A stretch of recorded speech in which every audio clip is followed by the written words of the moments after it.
تمام مخلوق کا رازق رب ہے، اس نے عبادت سے رزق کو مشروط نہیں کیا کہ یہ نماز پڑھے گا اس کو رزق دوں گا، جو نہیں پڑھے گا اس کو نہیں دوں گا۔ ایسا ہوتا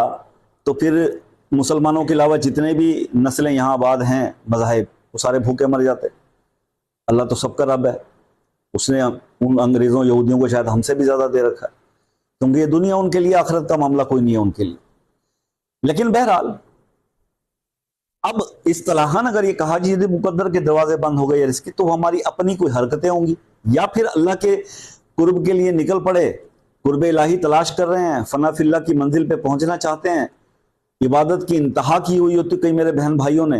اور جب آزمائش کا پہلا ایک بادل برستا ہے، تھوڑی سی آزمائش آتی ہے، تو پھر چیخیں نکل جاتی ہیں۔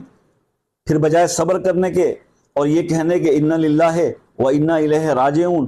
وہاں پہ یہ